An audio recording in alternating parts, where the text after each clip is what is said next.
One of the finest pure மோட்டார் சைக்கிளிங்னு சொல்லலாம். அதே மாதிரி நான் உங்ககிட்ட இதை ஷேர் பண்ணணுன்ட்டு இருந்தேன். நீங்கள் பைக் எடுக்கும்போது ராயல் என்ஃபீல்டுன்னு மட்டும் இல்லை, நீங்கள் எந்த பைக் எடுத்தீங்கனாலும் சேம் இதே தான். இன்சூரன்ஸ்னு ஒன்று போடுவீங்க, ஈஸியாக வந்து இந்த பைக்கை வந்து கண்ட்ரோல் பண்ண முடியுது. ரோட் ப்ரெசன்ஸ் வந்து ரொம்பவே வந்து பக்காவாக இருக்குது. எக்ஸ்ட்ரா வந்து ஒன்று பே பண்ணி போடுறோம்னா அதுக்கு வந்து என்னென்ன யூஸ் இருக்குன்றதை நீங்கள் வந்து தெளிவாக கேட்டு தெரிஞ்சுக்கிட்டு அதுக்கப்புறம் நீங்கள் வந்து அதை நீங்கள் போடுறதான் பெட்ரு என்ன கேட்டால். அதேமாரி ராயல் என்ஃபீல்ட்னாலே வெயிட்டு தான், லென்த்தாக தான் இருக்கும், ஹைட்டாக தான் இருக்கிறவங்க தான் வந்து ஓட்ட முடியும், பாடியாக இருக்கிறவங்க தான் ஓட்ட முடியும் அப்படிங்கிற ஒரு தாட் வந்து இந்த பைக் வந்து முறியடிச்சிருச்சுன்னு தான் சொல்லணும். டிராஃபிக்கில் ஓட்டவும் சரி, டக்கு நம்ம வந்து வளைஞ்சு போகிறதும் சரி, எல்லாத்துக்கும் வந்து ரொம்பவே கம்ஃபர்ட்டாக இருக்குது. ஃபர்ஸ்ட் வந்து ஃபேக்ட்ரி சில்வர், ஃபேக்ட்ரி பிளாக். இதனுடைய ப்ரைஸ் பார்த்தீங்கன்னா ஆன் ரோடு வந்து சைடு ஸ்டாண்ட் சென்சாரும் இதில் வந்து இருக்குது. சைடு ஸ்டாண்ட் நீங்கள் எடுக்கலினாலும் பிளிங்க் ஆகும். Hi guys, welcome to Lokesh courage. இன்னைக்கு வீடியோவில் என்ன பார்க்க போகிறோம்னா, ராயல் என்ஃபீல்டு வந்து புதுசாக 100-350 சொல்லிட்டு ஒரு பட்ஜெட்டில் ஒரு சூப்பரான மோட்டார் சைக்கிள் வந்து லான்ச் பண்ணியிருக்காங்க. அதை பற்றி தான் நம்ம வந்து பார்க்க போகிறோம். அதனுடைய price details, colours, full detail review வந்து இன்னைக்கு வீடியோவில் நம்ம தெளிவாக பார்க்கலாம். ஸோ சேனலுக்கு நிறைய பேர் புதுசாக இருப்பீங்க. புதுசாக இருந்தீங்கன்னா லைக் பண்ணிவிட்டு சப்ஸ்கிரைப் பண்ணிவிடுங்க மறக்காமல். லோகேஷ் கராஜுக்கு சப்ஸ்கிரைப் பண்ணுங்க. எல்லாரும் லோகேஷ் கராஜை சப்ஸ்கிரைப் பண்ணுங்க. என் பேர் Deepan, Chennai vlogger YouTube channel வச்சிருக்கேன். So subscribe to Lokesh garage. Lokesh garage சேனலை வந்து சப்ஸ்கிரைப் பண்ணிடுங்க. லோகேஷ் கேரேஜ் சப்ஸ்கிரைப் பண்ணிடுங்க, நல்ல vlogsலாம் வரும். லோகேஷ் கேரேஜுக்கு சப்ஸ்கிரைப் பண்ணுங்க.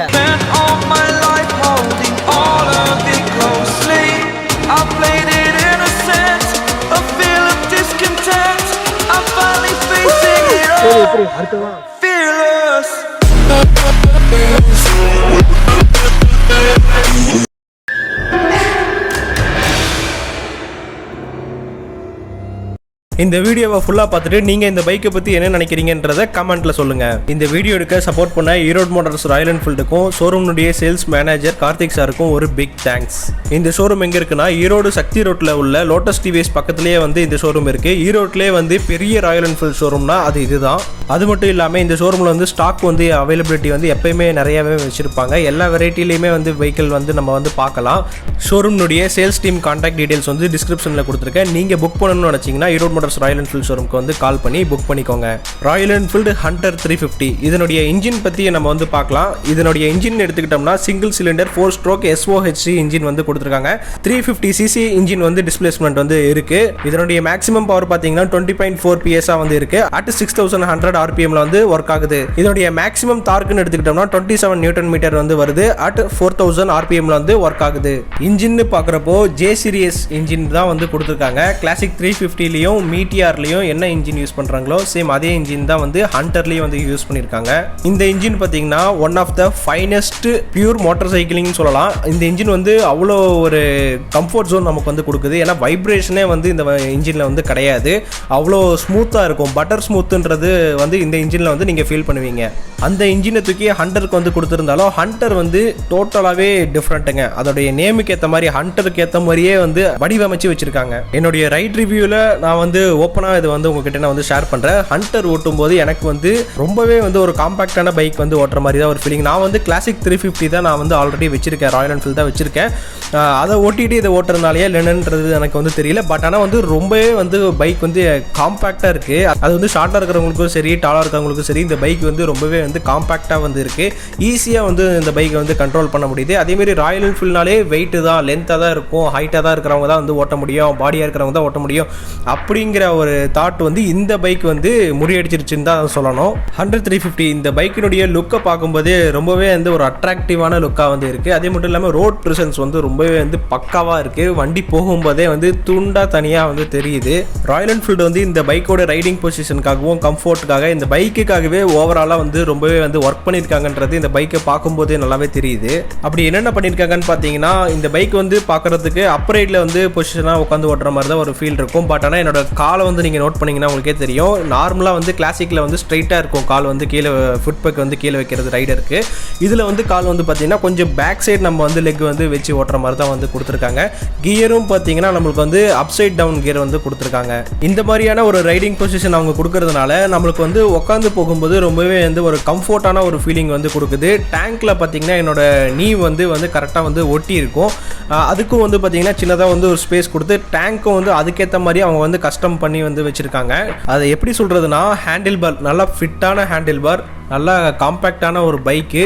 கரெக்டான ரைடிங் பொசிஷனில் வந்து நம்ம வந்து உட்காந்து ரைட் பண்ணுறோம். அது மட்டும் இல்லாமல் நம்ம நீ வந்து டேங்க் வந்து நல்லா ஒட்டி பிடிச்சிட்டு இருக்கிறனால பைக் வந்து ஃபுல் அண்ட் ஃபுல் நம்மளோட ஃபிங்கர் டிப்பில் இருக்குது கண்ட்ரோலிங்கு. ஸோ இந்த மாதிரியான ஒரு ரைடிங் பொசிஷன் கொடுத்ததுனால இந்த பைக்கு வந்து டிராஃபிக்கில் ஓட்டவும் சரி, டக்கு நம்ம வந்து வளைஞ்சு போகிறதும் சரி, எல்லாத்துக்கும் வந்து ரொம்பவே கம்ஃபர்ட்டாக இருக்குது. அதே மாதிரி நான் இந்த பைக் வந்து நிறைய இடத்துல வந்து ரஃபான ரோட்லேயே நான் வந்து ஓட்டி பார்த்தேன். வீடியோவில் பார்த்தீங்கன்னா உங்களுக்கே தெரியும், எல்லா இடத்துலையும் நான் வந்து ஓட்டி பார்த்தேன். அதே மாதிரி நின்றுட்டு ஓட்டுறதுக்கும் வந்து ரொம்பவே வந்து கம்ஃபர்ட்டாக இருக்குது, ரொம்பவே சூப்பராக இருக்குன்னு தான் சொல்லணும். கிளாசிக்லலாம் வந்து பார்த்தீங்கன்னா நின்றுட்டு ஓட்டினோம்னா ரொம்ப கீழே இருக்கும் ஹேண்டில் பாரு.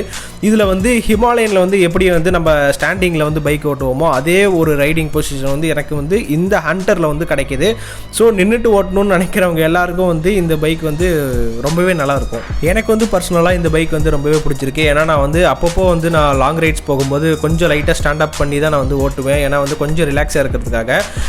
அந்த மாதிரி ஓட்டுறப்போ கூட இந்த பைக் வந்து ரொம்பவே வந்து நல்லாயிருக்கு. எனக்கு வந்து நின்றுட்டு ஓட்டினாலும் ஒரு கம்ஃபர்ட் கொடுக்குதுன்னு நான் வந்து இந்த பைக்கில் சொல்கிறேன். அதே மாதிரி கிரவுண்ட் கிளியரன்ஸ்னு எடுத்துக்கிட்டோம்னா 150 mm வந்து கொடுத்துருக்காங்க. இந்த கிரவுண்ட் கிளியரன்ஸ் வந்து ஒரு டீசெண்டான கிரவுண்ட் கிளியரன்ஸ் தான். நம்மளோட ரோட்ஸ்க்கு வந்து கரெக்டாக இருக்குது. எந்த ஒரு ஸ்பீட் பிரேக்கர்ஸ்லேயும் வந்து இந்த கிரவுண்ட் கிளியரன்ஸ்னால இன்ஜின் வந்து இடிக்கல. அதே மாதிரி ஒரு ரஃப்பான ரோட்ஸ்லேயும் நான் வந்து ஓட்டியிருந்தேன். அதுலேயும் வந்து இன்ஜினில் வந்து எதுலேயுமே வந்து தட்டவே இல்லை. இந்த வண்டி வந்து நம்மளுடைய இந்தியன் ரோட்ஸுக்கு ஏற்ற மாதிரி தான் வந்து ரெடி பண்ணியிருக்காங்க ராயல் என்ஃபீல்டு. நிறைய டெஸ்டிங் வந்து பண்ணியிருப்பாங்க. அதே மாதிரி தான் நானும் எடுத்துகிட்டு போய் வந்து ட்ரை பண்ணி பார்த்தேன்.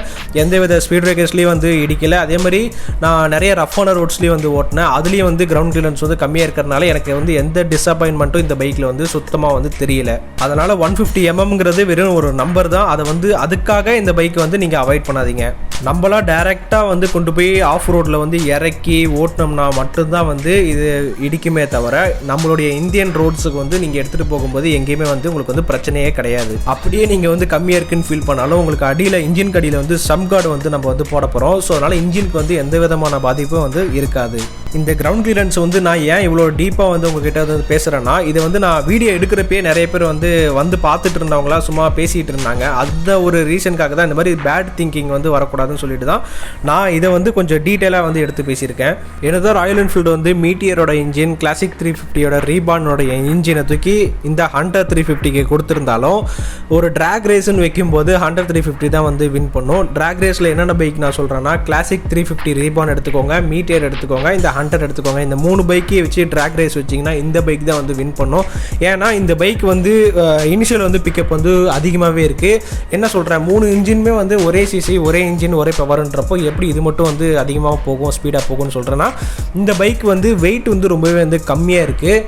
அதே மாதிரி ரைடிங் பொசிஷனும் வந்து கொஞ்சம் நல்லா இருக்குது. ரைடிங் பொசிஷனால் நான் வந்து இந்த ட்ராக் ரேஸில் வின் பண்ணணும் அப்படிங்கிறத நான் வந்து சொல்லலை. இந்த பைக் வந்து வெயிட் கம்மியாக இருக்கிறதுனால இனிஷியல் பிக்கப் வந்து ரொம்பவே சீக்கிரமாக எடுக்குதுன்னு தான் நான் சொல்லணும். நான் ஓட்டி பார்த்தேன், ரொம்பவே வந்து பர்ஃபார்ம் பண்ணுது. இனிஷியல் பிக்கப் வந்து நீங்கள் தேர்ட் கியரில் போயிட்டு இருக்கும்போது செகண்ட் கியர் குறைச்சி எடுத்தீங்கனாலும் ரொம்ப சடனாக வந்து சீறிட்டு போகுதுன்னு தான் சொல்லணும் இந்த பைக்கு. அதே மாதிரி கிளாசிக் 350யோட ஹண்டரில் வந்து 17 kg வந்து கம்மி பண்ணி வந்து கொடுத்துருக்காங்க. ஹண்டர்னுடைய பேசிக் மாடல் ஸ்போக் வீல் எடுத்துக்கிட்டிங்கன்னா 177 kg வந்து வெயிட் வந்து வருது. அதே நம்ம வந்து அலாய் வீல்ஸில் பார்க்கும்போது 181 kg வந்து வெயிட் வருது. இந்த அலாய் வீல்ஸ்க்காக தான் வந்து டிஃப்ரென்ஸ் ஆகுது வெயிட்டு. அதே மாதிரி பிரேக்ஸ்னு எடுத்துக்கிட்டோம்னா டியூயல் சேனல் ஏபிஎஸ் வந்து வருது. பேசிக் மாடல் ஹண்டரில் வந்து பார்த்தீங்கன்னா single channel ABS, spoke wheel வந்து கொடுத்துருப்பாங்க. அதனால பின்னாடி பார்த்தீங்கன்னா ட்ரம் பிரேக் வந்து கொடுத்துருப்பாங்க.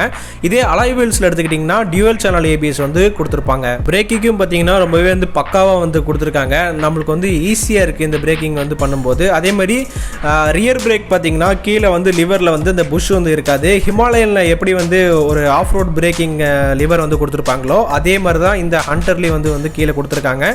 இதனால் வந்து எனக்கு பிரேக் பண்ணும்போது ரொம்பவே வந்து ஃபிட்டாக இருக்குன்னு வச்சுக்கோங்களேன். ஃபிட்னு சொல்ல முடியாது, அது வந்து கிரிப்பாக இருக்குன்னு சொல்லலாம். அதே மாதிரி இதனுடைய டாப் ஸ்பீடு பார்த்தீங்கன்னா 115 வந்து போகுதுன்னு சொல்கிறாங்க. இதனுடைய மைலேஜ் பார்த்தீங்கன்னா 36 வந்து கிளைம் பண்ணலாம்னு சொல்கிறாங்க சிட்டி ரைடுக்கு. லாங் ரைட் போனால் மேபி கொஞ்சம் இன்க்ரீஸ் ஆகிறதுக்கு கொஞ்சம் வாய்ப்பு இருக்குது. வீல்ஸ்னு எடுத்துக்கிட்டோம்னா நம்மளுக்கு வந்து 17 inches வந்து வீல் கொடுத்துருக்காங்க. ஃப்ரண்ட்டாக இருக்கட்டும் ரியராக இருக்கட்டும் 17 inches வீல் வந்து கொடுத்துருக்காங்க. பட் ஆனால் போத் வீலும் பார்த்தீங்கன்னா உங்களுக்கு வந்து வைடு வந்து அதிகமாகவே தான் இருக்குது. வைடு நல்லா கொடுத்துருக்கறனால ஒரு கார்னரிங் வந்து நம்ம அப்ரோச் பண்ணும்போதோ இல்லை ஒரு டேர்னிங் வந்து நம்ம அப்ரோச் பண்ணும்போது ரொம்பவே வந்து ஒரு கான்ஃபிடென்ட் வந்து கொடுக்குது. பைக் வந்து ரொம்ப கிரிப்பாக ரோட்டில் போகிற ஒரு ஃபீல் வந்து எனக்கு வந்து கொடுத்துச்சு. அதே மாதிரி நிறைய பேர் இதை நோட் பண்ணியிருப்பீங்களான்னு தெரியல, வீல் அலாய் வீல்ஸில் வந்து பார்த்தீங்கன்னா அந்த ஸ்டிக்கரிங் வந்து கொடுத்துருப்பாங்க. ஒவ்வொரு பைக்குக்கு ஏற்ற கலருக்கு ஏற்ற மாதிரி அந்த ஸ்டிக்கரிங் வந்து கொடுத்துருப்பாங்க. அது வந்து சுற்றும் போது பார்க்குறதுக்கு வீல் வந்து அட்ராக்டிவாக வந்து தெரியுது. ஏதோ ஒரு ஸ்போர்ட்டிவான ஒரு ஃபீல் வந்து கொடுக்குது. இப்போ டைமென்ஷன்ஸ் பற்றி பார்க்கலாம். வீல் பேஸ்ன்னு எடுத்துக்கிட்டோம்னா 1370 mm வந்து கொடுத்துருக்காங்க. ஓவரால் லென்த்னு எடுத்துக்கிட்டோம்னா 2055 mm வந்து கொடுத்துருக்காங்க. கிரவுண்ட் கிளியரன்ஸ்னு எடுத்துக்கிட்டோம்னா 150 mm வந்து கொடுத்துருக்காங்க. ஓவரால் ஹைட்னு எடுத்துக்கிட்டோம்னா 1055 mm வந்து கொடுத்துருக்காங்க. இதனுடைய வித்து பார்த்தீங்கன்னா 800 mm வந்து வருது. இதனுடைய டேங்க் கெப்பாசிட்டி எடுத்துக்கிட்டோம்னா 13 லிட்டர்ஸ் வந்து இதில் வந்து கொடுத்துருக்காங்க. சீட் ஹைட்னு பார்க்கும்போது 790 mm கொடுத்துருக்காங்க. இந்த ஒரு சீட் ஹைட் வந்து கொடுத்தனால தான் ஷார்ட்டாக இருக்கவங்களுக்கும் வந்து ரொம்பவே வந்து கம்ஃபர்ட்டாக வந்து அவங்களோட 2 காலுமே வந்து கீழே வைக்க முடியும். நான் பார்த்தீங்கன்னா 5.9 ஃபீட்டு. எனக்கு வந்து இந்த பைக் வந்து ரொம்பவே பர்ஃபெக்டாக ஃபிட் ஆச்சுன்னு தான் நான் வந்து சொல்லணும். எனக்கு வந்து 2 காலுமே வந்து நல்லா பர்ஃபெக்டாக என்னால் வந்து வச்சு உட்காந்துருக்கும் போதே என்னால் 2 காலுமே வந்து கீழே வைக்க முடியுது. நிற்கணுன்றதுக்கு அவசியமே கிடையாது. ஓகே, இப்போது ராயல் என்ஃபீல்டு வாங்குறதே பார்த்தீங்கன்னா ஒரு டூரிங்காக தான் வந்து வாங்குவாங்க. இதை எடுத்துகிட்டு லாங் ரைட் போகலாமா, இந்த ஹண்டர் வச்சுட்டு லாங் ரைட் வந்து போக முடியுமான்னு கேட்டிங்கன்னா எஸ், போக முடியும். லாங் ரைட்ஸ்க்காக என்னென்ன ஆப்ஷன்ஸ் கொடுத்துருக்காங்கன்னா பைக்லேயே பார்த்தீங்கன்னா இன்பில்ட்டாக வந்து 2 amps சார்ஜர் வந்து கொடுத்துருக்காங்க. ஸோ நம்ம வந்து ஒரு மொபைல் ஹோல்டர் மட்டும் வாங்கி வச்சா போதும், சார்ஜர் வித் சார்ஜரோட வாங்க தேவையில்லை. சார்ஜர் வந்து இன்பில்ட்டாக வந்து ராயல் என்ஃபீல்டே வந்து ப்ரொவைட் பண்ணியிருக்காங்க. அது மட்டும் இல்லாமல் அசார்ட் லேம்ப் வந்து நம்ம வந்து வைப்போம் சேஃப்டிக்காக, கொஞ்சம் நைட் டைமில் விசிபிலிட்டி இருக்கிறதுக்காக வந்து அசார்ட் லேம்ப் வந்து வைப்போம். அதுவும் பார்த்தீங்கன்னா இந்த ஹண்டரில் இன்பில்ட்டாக வந்து கொடுத்துட்றாங்க. அதே மாதிரி ரைடிங் பொசிஷன் ஆல்ரெடி வந்து நம்ம வந்து பேசியாச்சு. ரைடிங் பொசிஷனும் வந்து லாங் ரைட்ஸ்க்கு ஏற்ற மாதிரி நல்லா வந்து கம்ஃபர்ட்டான ஒரு ரைடிங் பொசிஷன் வந்து இதில் வந்து இருக்குது. அது மட்டும் இல்லாமல் பேக் சைடு சீட் பார்த்தீங்கன்னாலும் பில்லியன் வந்து நல்லா தாராளமாக வந்து உட்காந்து போக முடியுது. வந்து குறுக்கிட்டு தான் உட்காரணும் அப்படிங்கிற மாதிரிலாம் இல்லை. சின்னதாக வந்து பேக் ரெஸ்ட் மட்டும் நம்ம வந்து எக்ஸ்ட்ரா வந்து வைக்கிற மாதிரி இருக்கும். அந்த பேக் ரெஸ்ட் நீங்கள் வச்சிட்டிங்கன்னா பின்னாடி உட்காரவங்களும் வந்து கம்ஃபர்ட்டாக வந்து கொஞ்சம் சாஞ்சிட்டு வந்து உட்கார முடியும். அதுக்காக வந்து நீங்கள் அந்த ஒரு பேக் ரெஸ்ட் வந்து எக்ஸ்ட்ரா ஆக்சசரிஸில் வந்து ராயல் என்ஃபீல்ட்லேயே வந்து இருக்குது. அதையும் நீங்கள் வந்து வாங்கி வச்சிட்டிங்கன்னா உங்களுக்கு வந்து பக்கா டூரிங் பைக்காக வந்து இந்த பைக் வந்து மாற்றிடலாம். அதே மாதிரி நீங்கள் வந்து சேடில் பேக் போடுறதுனாலும் இதில் வந்து டபுள் சைட் சஸ்பென்ஷன் வந்து ரியரில் வந்து கொடுத்துருக்கறனால, ஸ்ப்ரிங் சஸ்பென்ஷன் கொடுத்துருக்கறனால நீங்கள் சேடில் பேக்கை வந்து நீங்கள் நார்மல் சேடில் பேக் கிளாசிக்கெல்லாம் வாங்குவோம் பார்த்தீங்களா, அந்த சேடில் பேக் வாங்கி கூட நம்ம வந்து இதுக்கு யூஸ் பண்ணலாம். ஏன்னா ஒரு சைடு பார்த்தீங்கன்னா சேரி கார்டும் அந்த சஸ்பென்ஷனும் வந்து இருக்கும். ஸோ சேடில் பேக் வந்து உள்ளார வீலில் படுமான்றதுக்கு வந்து நீங்கள் வந்து பயப்படவே தேவையில்லை. அதுக்கு வந்து நீங்கள் எக்ஸ்ட்ரா வந்து ஒரு கேரியர் வாங்கி ஃபிட் பண்ணிவிட்டு அதுக்கப்புறம் தான் சேடில் பேக் வைக்கணுமான்னா அது வந்து இது வந்து கிடையாது. நீங்கள் எப்பயும் போல் ஒரு பேக் மட்டும் வாங்கினீங்கன்னா போதும். அதனால 2 பக்கமும் வந்து வீலில் வந்து படாதுன்னு நான் வந்து சொல்கிறேன். அதே மாதிரி நீங்கள் இந்த பைக் வந்து பக்காவாக டூரிங்காக நீங்கள் வாங்குறீங்க அப்படின்னா நான் சொல்கிற மாதிரி நீங்கள் வந்து கொஞ்சம் ஆக்சசரிஸ்லாம் நீங்கள் வந்து வாங்கினீங்கன்னா போதும். ஃபஸ்ட்டு வந்து ஒரு மொபைல் ஹோல்டர், அதுக்கப்புறம் வந்து பார்த்தீங்கன்னா நம்மளுக்கு வந்து டேங்க் பேக் வந்து மேக்னெட்டில் வந்து வாங்கிக்கோங்க. நீங்கள் மேக்னெட் டேங்க் பேக் வாங்கிட்டீங்கன்னா நீங்கள் வந்து ஷோல்டர் பேக்காகவும் நம்ம வந்து யூஸ் பண்ணிக்கலாம். அதேமாதிரி டூரிங்க்கு வந்து நம்மளோட ட்ரெஸ் எல்லாம் வந்து அதில் வந்து வச்சுக்கலாம். அது மட்டும் இல்லாமல் பின்னாடி வந்து நீங்கள் சேடில் பேக் வாங்கி யூஸ் பண்ணாலும் ஓகே தான். இல்லை வந்து ஒரு 32 லிட்டர் டாப் பாக்ஸ் வந்து போட்டிங்கனாலும் கரெக்டாக தான் இருக்கும். 32 லிட்டருங்கிறது இந்த பைக்குக்கே பார்க்குறதுக்கு கரெக்டாக இருக்கும். 45 லிட்டர்ஸ் டாப் பாக்ஸில் நம்ம வந்து போடலாம். பட் ஆனால் வந்து பைக்குக்கு பார்க்குறதுக்கு கொஞ்சம் வந்து பெருசாக தான் இருக்கும். ஸோ அதனால தான் நான் வந்து 32 லிட்டர் டாப் பாக்ஸ் வந்து நான் வந்து உங்களுக்கு ப்ரிஃபர் பண்ணுறேன். இந்த ஒரு சில ஆக்சசரிஸ்லாம் போட்டிங்கன்னா நம்மளுக்கு வந்து நீங்களே யோசிச்சு பாருங்கள், ஒரு காம்பேக்டான பைக்கு நம்மளுக்கு தேவையான லக்கேஜெல்லாம் எடுத்துகிட்டு போகவும் முடியுது, சார்ஜர் எல்லாமே இன்பில்ட்டாக வருது. அப்படிங்கிறப்போ டூரிங்க்கு வந்து நீங்கள் எந்த ஒரு டிஸ்அட்வான்டேஜும் இல்லாமல் நல்லா ஒரு கம்ஃபர்ட்டான ஒரு டூரிங் வந்து பண்ண முடியும். அதுக்காக தான் வந்து நான் இந்த பைக் வந்து இப்போது ப்ரிஃபர் பண்ணுறேன். நீங்கள் வந்து டூரிங்காக இது எடுக்கலாமான்னு கேட்டிங்கன்னா கண்டிப்பாக எஸ் எடுக்கலாம் தான் நான் வந்து சொல்லுவேன். இந்த பைக்கில் வந்து கிக்கர் கிடையாது, செல்ஃப் மட்டும்தான் வந்து இருக்கும். அதே மாதிரி இதில் வந்து ஏர் கூல்டு இன்ஜின் தான் வந்து கொடுத்துருக்காங்க. ரேடியேட்டர்ஸ்லாம் வந்து கிடையாது. ஸோ மெயின்டெனன்ஸ் வந்து நீங்கள் ரொம்ப பண்ணணும் பார்க்கணும் அப்படிங்கிறதெல்லாம் கிடையாது. ஏன்னா ரேடியேட்டர் இருந்தால் அந்த கேப் ஒன்று இருக்கும், அது பார்த்தீங்கன்னா சின்ன குழந்தைங்களாம் வந்து ஓப்பன் பண்ணி கழட்டிடுவாங்க. அந்த ஒரு பயப்பட தேவையில்லை. பைக் வந்து நீங்கள் எங்கே வேணாலும் வந்து நிப்பாட்டிட்டு போகலாம். அதே மாதிரி சஸ்பென்ஷன் எடுத்துக்கும் போது ஃப்ரண்ட்டில் பார்த்தீங்கன்னா 41 mm ட்ராவல் ஆகக்கூடிய டெலஸ்கோபிக் சஸ்பென்ஷன் வந்து கொடுத்துருக்காங்க. ரியரில் பார்த்தீங்கன்னா 6 ஸ்டெப் அட்ஜஸ்டபிள் ஷாக் அப்சர் வந்து ரியரில் வந்து ஸ்ப்ரிங் டைப் வந்து கொடுத்துருக்காங்க. சஸ்பென்ஷனும் ஓவராலாக எப்படி இருக்குன்னு கேட்டிங்கன்னா சஸ்பென்ஷன் வந்து நல்லாயிருக்கு. நான் வந்து நிறைய ரஃபான இடத்துல வந்து ஓட்டி பார்க்கும்போது எனக்கு வந்து எந்த ஒரு ஹார்டான ஒரு சஸ்பென்ஷன் ஃபீலிங்கும் வந்து இது வந்து கொடுக்கவே இல்லை. அப்படியே சாஃப்டாக இறங்கி தான் ஏறிச்சு. ஃப்ரண்ட்டு ஃபோர்க்லாம் வந்து பார்த்திங்கன்னா ரொம்ப அப்படியே அட்ஜஸ்ட் ஆகிறது வந்து நமக்கு வந்து இறங்கி ஏறுது அப்படிங்கிற மாதிரி ஒரு ஃபீல் கொடுக்கும். அது நல்லா தான் இருந்துச்சு சஸ்பென்ஷனு, எந்த வித ஒரு குறையும் கிடையாது. இப்போ நம்ம எலக்ட்ரிகல்ஸ் பற்றி பார்க்கலாம். எலக்ட்ரிகல்ஸ்னு எடுத்துக்கிட்டோம்னா இதில் வந்து எல்இடி அண்டு ஹாலஜன் சொல்லிட்டு மிக்ஸ் ஆகி தான் வந்து வருது.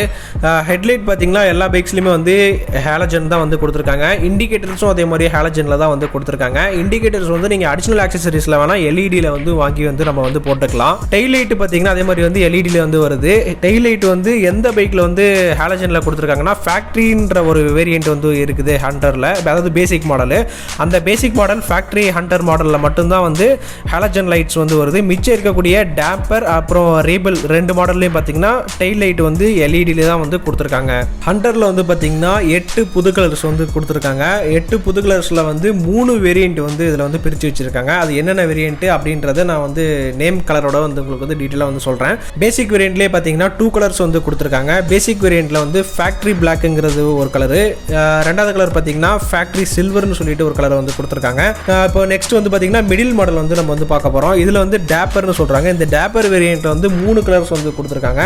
Taper ash, dapper grey, dapper ஒயிட்னு சொல்லிட்டு 3 கலர்ஸ் வந்து கொடுத்துருக்காங்க. ஃபேக்ட்ரிக்கும் இதுக்கும் என்ன டிஃப்ரென்ஸ்னு பார்த்தீங்கன்னா கலர்ஸ் வந்து உங்களுக்கு வந்து கலர் ஸ்கீம் வந்து கொஞ்சம் டிஃப்ரென்ஸ் ஆகும். கலர் ஸ்கீமில் வந்து பார்த்தீங்கன்னா எக்ஸ்ட்ரா கிராஃபிக்ஸ் வந்து இந்த டேப்பரில் வந்து சேர்த்துருப்பாங்க. அதனால் வந்து கொஞ்சம் ப்ரைஸ் வந்து வேரி ஆகும். அது மட்டும் இல்லாமல் ஃபேக்ட்ரி மாடலுக்கும் இந்த டேப்பருக்கும் பார்த்தீங்கன்னா அலைவீல்ஸ் வந்து டிஃப்ரென்ஸ் ஆகும். இந்த டேப்பருக்கு மட்டும் இல்லை, டேப்பர் அண்டு ரீபிள் இந்த 2 மாடலுக்கும் பார்த்தீங்கன்னா அலைவீல்ஸ் வந்து வரும். ஃபேக்ட்ரி மாடல் பேசிக்கு மட்டும்தான் வந்து பார்த்திங்கன்னா ஸ்போக் வீல் வந்து கொடுத்துருக்காங்க. இது வந்து காஸ்ட் கட்டிங் பண்ணுறதுக்காக வந்து அவங்க அப்படி கொடுத்துருக்காங்க. நெக்ஸ்ட் வந்து இப்போ டாப் மாடல் வந்து பார்க்க போகிறோம். டாப் மாடலில் வந்து 3 கலர்ஸ் வந்து கொடுத்துருக்காங்க. டாப் மாடல்னால் ரீபல்னு சொல்லிட்டு ஒரு வேரியண்ட் வந்து இருக்குது. ரீபல் வேரியண்ட்டில் வந்து பிளாக் இருக்குது, ரீபல் ப்ளூ இருக்குது, ரீபல் ரெட் இருக்குது. 3 கலர்ஸும் பார்த்தீங்கன்னா டியூவல் டோனில் வந்து உங்களுக்கு வந்து வரும். டேங்க் வந்து பார்த்தீங்கன்னா தெரியும் டியூவல் டோன் வந்து கொடுத்துருப்பாங்க. மற்றது எல்லாமே வந்து சிங்கிள் டோன் தான் வந்து இருக்கும். ஸோ உங்களுக்கு இதில் என்ன கலர் வந்து பிடிச்சிருக்கு, என்ன வேரியண்ட் வந்து பிடிச்சிருக்குன்றது வந்து மறக்காமல் வந்து கமெண்ட்டில் சொல்லுங்கள், நான் வந்து பார்த்து தெரிஞ்சுக்கிறேன். ஓகே கைஸ், இப்போ இந்த 3 வேரியண்ட்டினுடைய ப்ரைஸ் டீட்டெயில்ஸ் வந்து இப்போ நம்ம வந்து பார்க்கலாம். ஃபர்ஸ்ட் வந்து ஃபேக்ட்ரி சில்வர், ஃபேக்ட்ரி பிளாக் இதனுடைய ப்ரைஸ் பார்த்தீங்கன்னா ஆன் ரோடு வந்து 1,73,000 வந்து வருது. அதுக்கப்புறம் டேப்பர் வேரியண்ட்டுன்னு எடுத்துக்கிட்டோம்னா டேப்பரில் வந்து ஆஷும் ஒயிட்டும் எடுத்துக்கிட்டோம்னா 1,88,000 வந்து வருது. டேப்பர் கிரே எடுத்துக்கிட்டோம்னா 1,90,000 வந்து வருது. அடுத்து ரீபல் வேரியண்ட் போகலாம். ரீபல் வேரியண்ட்டில் எடுத்துக்கிட்டோம்னா ப்ளூ, பிளாக், ரெட் இந்த 3 கலருமே வந்து ஒரே ப்ரைஸில் தான் வந்து வருது. 1,93,000 வந்து வருது. உங்களுக்கு எக்ஸாக்டாக நீங்கள் வந்து ப்ரைஸ் டீட்டெயில்ஸ் வந்து தெரிஞ்சுக்கணும்னு நினச்சிங்கன்னா கீழே டிஸ்கிரிப்ஷனில் வந்து நான் வந்து ஒவ்வொரு கலர் நேம் போட்டு கொடுத்துருக்கேன். அதையும் போய் நீங்கள் வந்து செக் பண்ணி பார்த்துக்கோங்க. டேப்பர் இன்ஸ்ட்ருமெண்ட் கிளஸ்டர்லேயும் ரீபல் இன்ஸ்ட்ருமெண்ட் கிளஸ்டர்லேயும் என்னென்ன இருக்குன்றது இப்போ நம்ம வந்து பார்க்கலாம். இந்த இன்ஸ்ட்ருமெண்ட் கிளஸ்டரில் என்ன கொடுத்துருக்காங்கன்னா உங்களுக்கு வந்து ஸ்பீடோமீட்டர் இருக்குது, ஓடோமீட்டர் இருக்குது, ட்ரிப் மீட்டர் இருக்குது, அப்புறம் கியர் ஷிஃப்ட்மெண்ட் இருக்குது, டைம் கொடுத்துருக்காங்க, நியூட்ரல், அதுக்கப்புறம் வந்து ஏபிஎஸ் சென்சார் வந்து கொடுத்துருக்காங்க. அதுக்கப்புறம் ஃபியூயல் கேஜ், அதாவது ஃபியூயலோட லெவலும் வந்து காமிக்கும். அதே மாதிரி ரிசர்வ் விழுந்துருச்சுனாலும் உங்களுக்கு வந்து முன்னாடியே வந்து இன்ஃபார்ம் பண்ணுறதுக்காக ஒரு பிளிங்க் லைட் எரியும் பெட்ரோல் சிம்பிள் போட்டு, அந்த ஆப்ஷனும் வந்து இதில் வந்து கொடுத்துருக்காங்க. அதே மாதிரி சைடு ஸ்டாண்ட் சென்சாரும் இதில் வந்து இருக்குது. சைடு ஸ்டாண்ட் நீங்கள் எடுக்கலினாலும் பிளிங்க் ஆகும். ஃபேக்ட்ரி இன்ஸ்ட்ருமெண்ட் கிளஸ்டரில் இப்போ நான் சொன்னதில் வந்து எது வந்து இருக்காது அப்படின்னா டைம் அண்ட் கியர் நோட்டிஃபிகேஷன் இது 2 மட்டும் தான் வந்து பேசிக் மாடலில் வந்து காமிக்காது. மற்றது எல்லாமே ஆஸ் யூஸ்வல் டேம்பர் மாடலில் இருக்கிறது, ரெபல் மாடலில் இருக்கிறது தான் வந்து இன்ஸ்ட்ருமெண்ட் கிளஸ்டர் வந்து ஃபேக்ட்ரி மாடல்லேயே வந்து கொடுத்துருக்காங்க. அதே மாதிரி நான் உங்ககிட்ட இதை ஷேர் பண்ணணுன்ட்டு இருந்தேன். நீங்கள் பைக் எடுக்கும்போது ராயல் என்ஃபீல்டுன்னு மட்டும் இல்லை, நீங்கள் எந்த பைக் எடுத்தீங்கனாலும் சேம் இதே தான்.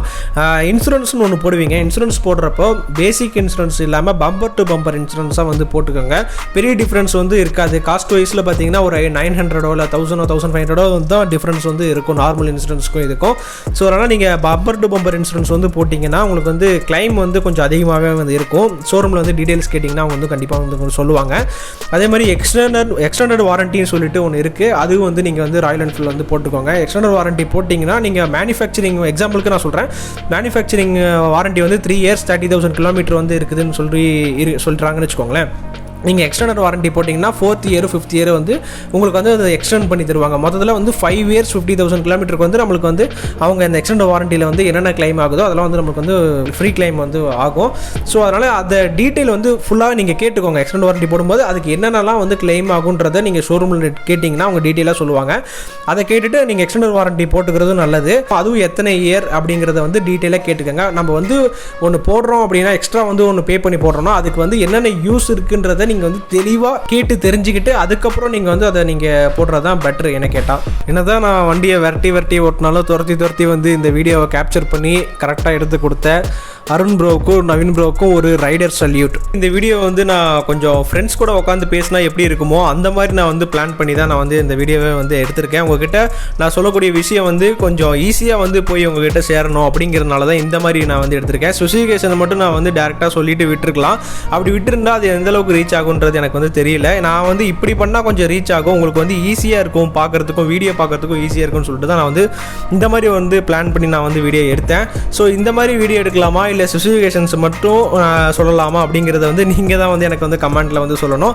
இந்த வீடியோ பிடிச்சிருந்துச்சுன்னா அப்படின்னா லோகேஷ் கேரேஜ் சேனலை மறக்காமல் வந்து சப்ஸ்கிரைப் பண்ணிக்கோங்க. ஓகே கைஸ், தேங்க்யூ ஃபார் வாட்சிங்.